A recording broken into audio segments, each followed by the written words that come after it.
Iran की national security council के member Mohsin रिजाई, उन्होंने बोला कि अगर इसराइल ने ईरान पर न्यूक्लियर हमला किया तो ये जो हमला है इसके खिलाफ पाकिस्तान इसराइल पर न्यूक्लियर अटैक करेगा। बहुत बड़ी खबर है, ईरान के नेशनल सिक्योरिटी काउंसिल के मेंबर ने बोली है, इसको हम नजरअंदाज नहीं कर सकते। इससे पहले भी खबरें आ रही थी, बहुत सारे वीडियोस बने, लेकिन उसके बाद पाकिस्तान डिनायल मोड में आ गया। ये पाकिस्तान का डिनायल मोड भी क्यों आया? इसलिए आया कि इसराइल से और अमेरिका से डायरेक्ट पंगा लेना ठीक नहीं है। आपको पता होगा पाकिस्तान दोगुला है। पाकिस्तान करता क्या, एक आदमी को एक चीज बोलता है, दूसरे को दूसरी बोलता है।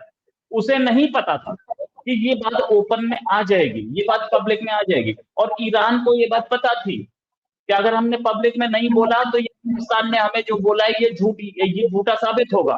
पाकिस्तान अपनी बात से मुकर जाएगा कि हमने तो कभी बोला ही नहीं। इसलिए ये बात पब्लिक में आनी बहुत जरूरी थी। आते ही पाकिस्तान का असली रंग दिख गया। क्या पाकिस्तान ये दिखा रहा था ईरान को कि हम तुम्हारे साथ खड़े हैं? इसी बात करने के लिए हमारे साथ गिरधर ममीदी जी, इंटरनेशनल एक्सपर्ट सर, बहुत बहुत स्वागत आपका हमारे शो में। सर ये पूरा गेम क्या है? बोलता है रोहित जी, आप हम बचाएंगे।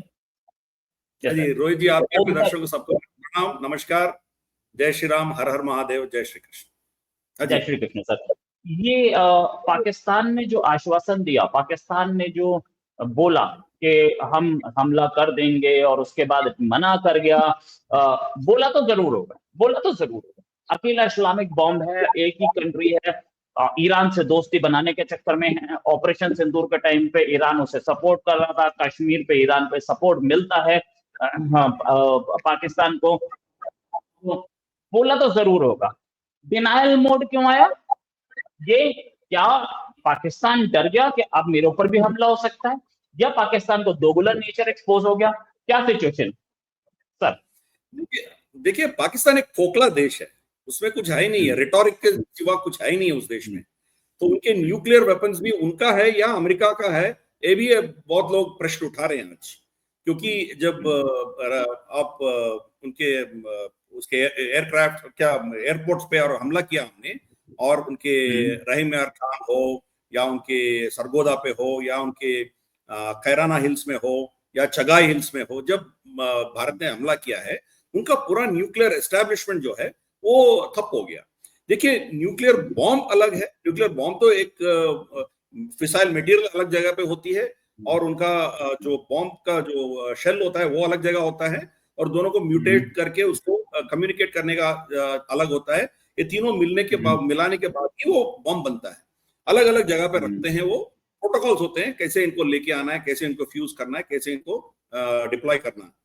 तो जब हम इन सब चीजों पे हमने मारा है, स्पेशली रहीम यार खान और इनके जो नूर खान, स्पेशली नूर खान बेस पे हमने मारा है। नूर खान के बंकर के अंदर, वो न्यूक्लियर कमांड सेंटर के 3 मंजिल नीचे जाके हमने बंकर बस्टर बॉम्ब से उनको मार दिया। अब ऐसा है कि मान के चलेंगे उनके पास न्यूक्लियर हथियार अभी भी है और न्यूक्लियर मटेरियल है, मगर उसको मारने वाला लोग नहीं है, उनको मार दिया हमने। ये सब बंकर के अंदर वो लोग जो न्यूक्लियर कमांड के मीटिंग चल रहा था उस समय जाके हमने मारा है। तो अब न्यूक्लियर बॉम्ब को रिप्लेस कर सकते हो, चाइना दे सकती है, अमेरिका से ले सकता है, पता नहीं कुछ भी कर सकते हैं, मगर आदमी को, इंसान को कैसे रिप्लेस करोगे आप? 100 लोग नीचे मर गए। ये लोग, इनका जो ट्रेनिंग है, शिक्षण है, इनका जो सिक्योरिटी क्लियरेंस होगा, उनका प्रोटोकॉल्स, उसको ठीक तरीके से उनको ट्रेनिंग दिया होगा, तो वो लोग मर गए। अब न्यूक्लियर वेपन चलाना चाहता है तो भी वो चला नहीं सकती है पाकिस्तान, चलाने वाला है नहीं उनके पास। ये कोई दिवाली का पटाखे तो नहीं है, उनका एक प्रोसीजर होता है, प्रोसेस होता है, ये प्रोसेस करने वाला कोई है ही नहीं है। 100 लोग के उससे ज्यादा लोग वहां मर गए हैं तीसरे मंजिल में, जमीन के अंदर। अब पाकिस्तान उनके बॉडीज नीचे से निकालेंगे तो भारत तो सैटेलाइट इमेज पकड़ के उसको एक्सपोज करेगा, तो इसीलिए इतना बेरहमी से वो बुलडोजर चला दिया और इन शवों को, इन बॉडीज को वहीं के वहीं ऐसे ही दफना दिया। मतलब कोई सैटेलाइट इमेज पकड़ में ना आए, इस ये चलते हुए वो पूरा उसको साफ कर दिया। मतलब अपना जो मोस्ट एक्सपीरियंस्ड न्यूक्लियर जो टीम है उसका भी सही ढंग से उनको जनाजा नहीं पड़ा गया, उनको ठीक ढंग से उसको दफना भी नहीं दिया। तो ये पाकिस्तान है, खोखलापन से ज्यादा कुछ नहीं है, वो सब रिटॉरिक है और कुछ नहीं है। इसीलिए मोदी जी ने उसका न्यूक्लियर जो ब्लफ है उसको एक्सपोज किया भारत ने। तो इसीलिए मोदी जी मई 10 तारीख को जो बोला है न्यूक्लियर ब्लैकमेल नहीं चलेगा, मतलब आप कुछ नहीं कर सकते हो, ये हम समझ गए। तो इसीलिए उनके पास कुछ है ही नहीं है। अब इसमें एक एंगल है कि बेंजामिन नेतन्याहू का एक स्टेटमेंट वायरल हो रहा है आजकल कि अब ईरान की बारी है, ईरान के बाद पाकिस्तान की बारी है। ये बेंजामिन नेतन्याहू का स्टेटमेंट है। तो ईरान उस इस्लामियत को जगाने का कोशिश कर रहा है। अब देखो भाई, आज तो हमारी बारी है, कल आपकी बारी भी हो सकती है, इसीलिए हमारी मदद पे आओ, मदद में आके आप इजराइल के ऊपर न्यूक्लियर बम दागो। अजरबैजान में भी यही सेंटिमेंट चल रहा है। अजरबैजान का लोग भी, वहां का जितने भी इंटेलेक्चुअल्स है, वो भी यही चाह रहे हैं कि इजराइल का मुकाबला पाकिस्तान करें। क्यों? क्योंकि ये एकमात्र न्यूक्लियर देश है इस्लामिक वर्ल्ड में। तो इस्लामिक उम्मा के नाते ये यहूदियों के खिलाफ खड़ा होना है। ये एक सेंटिमेंट, बस ये गुट जो है ईरान, अजरबैजान, टर्की, पाकिस्तान, इन यहाँ चर्चा हो रही है। बाकी सुन्नी कंट्रीज में कहीं कुछ नहीं हो रहा है, चाहे चाहे वो सऊदी अरेबिया में हो, यूएई, बहरीन, कहीं, कतार, कहीं नहीं हो रहा है। यहाँ तक आज तक सऊदी ने एयर स्पेस का इजराइल को जो एयर स्पेस इस्तेमाल करने का परमिशन दिया था उसको आज तक निकाला नहीं है। मतलब आज भी इजराइल सऊदी एयर स्पेस इस्तेमाल कर सकती है। तो ये चीज है। तो ये सब रिटॉरिक है और कुछ नहीं है। 1 साल भी नहीं हुआ, आप भी जानते हैं, हम भी जानते हैं, एक दूसरे के ऊपर बम बरसाए दोनों, ईरान और पाकिस्तान। यहाँ से ये लोग मिसाइल दागे थे, फिर ये लोग सिस्तान बलूचिस्तान में मिसाइल दागे थे, तो फिर चुम्मा चुम्मा किया, फिर खत्म, सब ठीक हो गया करके बोला है वो। तो दोनों के बीच में दरार बहुत है। तो अमेरिका यहाँ आके बैठ गई बलूचिस्तान में, फिर क्या कहते हैं उसको, जकोबाबाद, इनके जितने भी एयरपोर्ट्स है, इनके जो भी एसेट्स है ईरान के नजदीक में, वहां अमेरिका आके बैठ गई है। तो ना पाकिस्तान के पास, एक तो पाकिस्तान के पास न्यूक्लियर बॉम्ब डिलीवर करने का क्षमता नहीं है। दूसरा, अमेरिका वहां बैठी है, उनको करने नहीं देगी। तीसरा, ये सुन्नी शिया का एंगल है, तो वो अपने लिए रखा है, भारत को धमकाने के लिए रखा है, बस किसी और को इस्तेमाल करने के लिए नहीं देगी। उनका स्टेटेड पॉलिसी है पाकिस्तान का, किसी मदद पे नहीं आएगी। इसीलिए सऊदी अरेबिया पाकिस्तान को फंडिंग करना बंद कर दिया। पहला ये फंडिंग सऊदी अरेबिया से आ रहा था, जब हौतीज और यमन के साथ उनका जंग चल रहा था, पाकिस्तान उनके मदद में नहीं आया और सऊदी के साथ नहीं आया।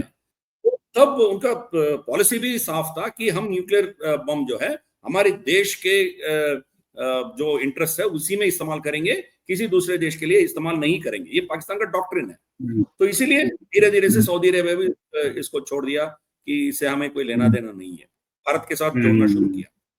ये तो ये चलते हुए इनके पास ना क्षमता है, ना सोच है, ना उनको करने देगी अमेरिका। ये सिचुएशन है, ये सब बकवास है, बाजी चल रही है। तो ये स्टेटमेंट जो है उसका डिनाइल क्यों आ गया? ईरान बोल रहा है, ईरान बेवकूफ तो नहीं है, बात हुई थी तो उसमें बोला होगा। डिनाइल क्यों आ गया? क्या अमेरिका और इजराइल से डर गया पाकिस्तान? ये ऑब्वियसली अब उनके सामने 1 मिनट भी खड़ा नहीं हो पाएंगे पाकिस्तान। तो इजराइल से और अमेरिका से बहुत डरता है पाकिस्तान। उसको कब आके इजराइल उसके ऊपर उनके पूरे न्यूक्लियर एसेट्स को टेक ऑफ, उसको ध्वस्त करेगा, ये बहुत डर है पाकिस्तान में। ये डर सताती है पाकिस्तान को, और अमेरिका वो करने नहीं देगी, क्योंकि पाकिस्तान और एक हद तक इवन ईरानियन रेजीम अमेरिका चाहता है ये रहें, क्योंकि डोनाल्ड ट्रंप भी बेंजामिन नेतन्याहू को परमिशन नहीं दिया इनको, खमेनी को मारने के लिए। तो उनको वो रेजिम चाहिए। जब तक वो रेजिम है, जब तक वो धमकी देते रहेगा, तब तक इनके हथियार बिकते रहेंगे। ये सऊदी को, पूरे सुन्नी वर्ल्ड को ये लोग बेचते रहेंगे। तो इसीलिए उनको एक काउंटर बैलेंसिंग वेट चाहिए उनको। पाकिस्तान एक न्यूक्लियर देश है, वो अमेरिका के लिए फायदेमंद है। वो चाइना को काउंटर करने के लिए, भारत को काउंटर करने के लिए, ईरान को काउंटर करने के लिए, और इंक्लूडिंग रशिया को काउंटर करने के लिए पाकिस्तान में न्यूक्लियर वेपन्स रखना है। वो अमेरिका की भी जरूरत है। नहीं तो इनको कब की वो डिनाई कर सकता था, इनका न्यूक्लियर मटेरियल आना बंद कर सकता था, इनको अरेस्ट करके पूरा उसका न्यूक्लियर प्रोग्राम को बंद कर सकता था अमेरिका ने, वो नहीं किया है। इसीलिए यहाँ के न्यूक्लियर वेपन्स जो है, न्यूक्लियर प्रोटोकॉल जो है, वो सब अमेरिका को नजरअंदाज करके पाकिस्तान कुछ नहीं कर सकता है। कर सकता है तो भारत के खिलाफ कर सकता है, भारत को छोड़ के किसी और के खिलाफ कुछ नहीं कर सकता है पाकिस्तान। तो इसीलिए ये सब रिटॉरिक के सिवा कुछ और नहीं है। और ईरान भी एक मतलब एक गूगली फेंक के देखा है कि मुस्लिम उम्मा के नाते पाकिस्तान में क्या रिएक्शन होगा, क्योंकि पाकिस्तान जब इजराइल ईरान के ऊपर हमला किया था तो ईरान के समर्थन में पाकिस्तान खड़ा हुआ था। तो जब खड़ा हो गया तो कुछ तो करके दिखाओ, न्यूक्लियर बम तो दे दो। कुछ नहीं करेगा, बस बयानबाजी करने से क्या फायदा, तो करना हो तो कुछ करो। तो ये उनके भी एक एक्सपोज करने का एक तरीका है। तो देखते हैं, अल्टीमेटली तो पाकिस्तान तो कुछ नहीं करेगी, हमारे साथ कुछ नहीं कर पाई, इजराइल तक इनके कोई मिसाइल जाने का हिम्मत भी नहीं करेगा। अरे यार, लाहौर से अमृतसर नहीं आ पाए आपके एक मिसाइल, आप यहाँ से तेल अवीव और जेरूसलम के ऊपर आप बम डालोगे क्या? ये तो बकवास है, इनके पास उतना कैपेसिटी भी नहीं है। That's absolutely a fake narrative. Pakistan ऐसी की तैसी, इजराइल आज चाहता है तो पाकिस्तान को तबाह करके छोड़ सकता है, इजराइल, अमेरिका को छोड़िए। तो इसलिए ये सब ड्रामाबाजी और कुछ नहीं है। मुस्लिम उम्मा कुछ नहीं है, अपना आप देख लेंगे, हर एक कंट्री अपना इंटरेस्ट को देखेगा। तो इंक्लूडिंग सऊदी अरेबिया और यूएई के बीच में भी बहुत से इश्यूज हैं, ऐसी बात नहीं है कि सब इकट्ठा होते हैं, अलग अलग इश्यूज हैं। कतार तो देख ही रहे हैं, जीसीसी से उसको निकाल दिया था बहुत साल तक, फिर बाद में अब लिया है। तो हर एक देश अपना देखती है, कोई मुस्लिम उम्मा के नाते कोई आता नहीं है। और मैक्स ये सुन्नी जितने भी देश है वो आज इजराइल के पीछे खड़े हैं। अब इजराइल गाजा में इतना कर रही है, ईरान के खिलाफ इतना कर रहा है, मगर एक भी देश इजराइल के खिलाफ कुछ भी कार्रवाई नहीं किया है, ना सैंक्शंस किया है, ना उनका तेल बंद किया है, ना उनका एयर स्पेस बंद किया है, ना उनसे टेक्नोलॉजी लेना बंद किया है, ना अब्राहमिक अकॉर्ड बंद किया है, कुछ नहीं किया है। बोलना, एक स्टेटमेंट देना तो सब दे रहे हैं, ये नहीं होना चाहिए, ये वो फलान धमकान, वो सब बोल रहे हैं, पर कर कुछ नहीं रहे। Lip service, that is a hypocrisy of all this so called Muslim उम्मा जो बोलते हैं, वो सब बकवास है, कोई किसी के मदद में आने वाला नहीं है। और पाकिस्तान तो ऐसे ही तबाह हो गया, अब पता नहीं कितने एयरबेसेस अभी एक्टिव है नहीं है वो भी पता नहीं है। अभी देखिए, रनवे तो आप बना सकते हो, मगर आपका जो कमांड कंट्रोल स्ट्रक्चर है उसको भी हमने मार दिया ना। उसको खड़ा करने के लिए आपको साल लगेंगे, 2 साल लगेंगे, फिर बंकर अंदर जाके हमने मार दिया। तो अभी देखिए, इंफ्रास्ट्रक्चर आप खड़ा कर सकते हो, आदमी को कैसे खड़ा कर सकते हो? 100 लोगों को जो ट्रेन्ड है, 100 लोगों को खड़ा करना हो तो आपको 5 साल 10 साल और लगेंगे, इतना आसान बात नहीं है। अब इंफ्रास्ट्रक्चर खड़ा कर सकते हो। इसीलिए आज पाकिस्तान चाहता तो भी वो ईरान के मदद में नहीं आ सकता है और न्यूक्लियर अटैक कर नहीं सकता है। उसके पास, उसकी बस की बात नहीं है, उसकी कैपेसिटी उतना नहीं है। अब भारत ने उसका कैपेसिटी पूरा कमजोर कर दिया, इसलिए वो पूंछ बंद करके वो भाग रहा है, उधर से जमीन से भाग रहा है। स्टेटमेंट के खिलाफ कुछ नहीं करता है। बिल्कुल सही, बिल्कुल सही। Thanks a lot sir for joining. अभी आप अपने स्टेशन पर नहीं है, थोड़ा बाहर दिख रहे हैं ऐसा लग रहा है, वैसे ही लोकेशन पीछे से देखने से ही पता लग रहा है। उम्मीद है जल्दी एक डिस्कशन और करेंगे, और आप जल्दी वापस घर पहुंचेंगे तो हम और ज्यादा करेंगे।